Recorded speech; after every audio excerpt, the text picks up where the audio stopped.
Okay, so the question is, why are we not getting results when we run a thermal analysis on this model? The first point is that this is a pretty complicated model, lots of zones. Um, in the end, we may ask ourselves why we have so many zones, because thermal zones are not rooms. But whatever, we should be able to run whatever we want to. So let's see what happens. I'm going to come in. Uh, it's great. It's set up with clear zone names. We do have a ground boundary that's functioning down here. Um, so let's run it, and it seems like nothing's happening, but that's not true actually. Is that if we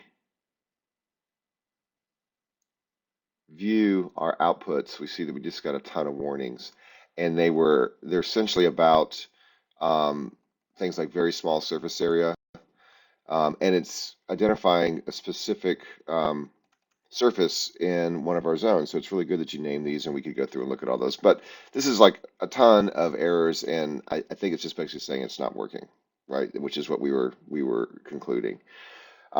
First thing I want to point out is this is not uncommon for me. Like here's a simple model um, that I've run and got a bunch of outputs on, and I get error messages here too.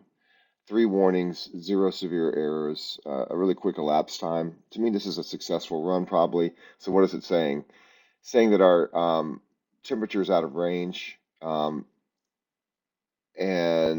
uh, I think this is something that we can just ignore. If we go in and dig into this, into the outputs, we may find out what they're exactly talking about. Um, But what I'm saying is that sometimes we're just getting some warnings to let us know that there's things we may want to look into, but that we still have a defensible thermal analysis. In the case of this model, I don't think that's true. So what I did is I just went back and systematically rebuilt it. I deleted all the zones and just added them again one by one. So I did not I didn't name them. I just used the residential template at the top of the list. So in other words, I used this template. So this is not an analysis that is serious, but I do have output, so it's working. But along the way, I found some errors. Um, there were a bunch of, and some of these are not relevant to the functioning of the model. I just wanted to point these out to you. So there were a bunch of zones that were inside of that were in the parent layer. So I don't even know what they are, but they're the ones out here at this end. I put them on another zone. So if we go back here, so it's all these back here. So I think you intended those to be in here in these other sublayers that are none of these that I have turned off have anything on them. So that's one thing that you should go check and correct. I also there's a lot of overlapping zones. Now that doesn't seem to break the model, which kind of surprises me. Um, but it's something that you don't want to do. So for example, actually you have this zone here that has this little, if I hide this, you know, that's not your intent, right? And that's not a realistic thermal zone. So um, you want to be very careful as you're creating the geometry that you're generating sensible um, thermal zones. And so let's remind ourselves what a thermal zone is. We're simply saying it's a volume of air that is distinct thermally from other volumes of air around it. So as we develop this skill more, it's, we want to think in terms of what our mechanical system is and, where are we delivering energy um, or temperatures that are and other conditioning that are different, and that's going to be a specific zone, right? So it's not going to be like this room or that room. It's going to be is the what we're delivering in terms of conditioning to that room. Is it different than others, or is the number of people in it different in a way that is going to affect the thermal zone? So that's really what we're thinking about. I'm not saying that maybe it's right that you have all these rooms. But just remember that's the point. It's not just to repeat the rooms. And if you are going to, whatever you're going to do with your geometry, you just got to be very careful. I would never have, like here's another one where you have an overlapping zone. This is actually, this zone is inside of this zone, looks like, or maybe not. Maybe you did the same thing. You've got this little, wrap around portion. That doesn't make any sense thermally, right? Anyway, so I rebuilt all of that, but just I didn't change any geometry.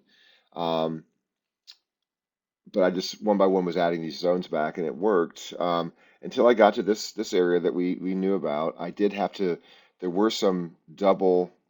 There were some zones on top of each other that I just deleted, so I got down to where there was one in each space.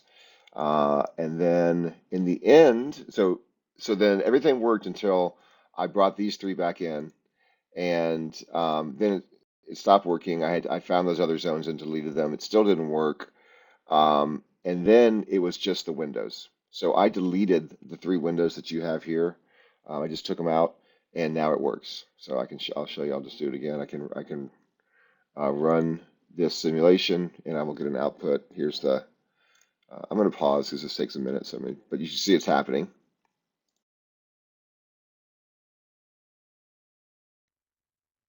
All right. So these are our results. It worked.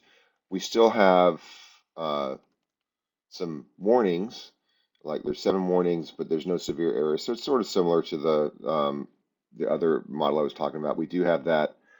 I think that temperature out of range, which I just need to research. Yeah, and that sounds kind of weird, but it then explains it. Either uh, the zone did not contain these elements, or the name was misspelled, or the requested variable is an advanced output, which requires output diagnostics. So it might be that it's saying we need to turn on natural ventilation or some other variable for this to make sense. So anyway, let's not worry about that right this minute. I will research that. Uh, but the summary is, I think you're going to need to go back and at the very least do what I did, which is delete the zones and rebuild them. But all I did was I didn't change any geometry and it worked. I think though that you need to go back and fix these issues for sure. Like, this zone wrapping this zone. Um, and then the long term, which we may just uh, consider for the optimized version of this model, is what is really the sensible layout of zones.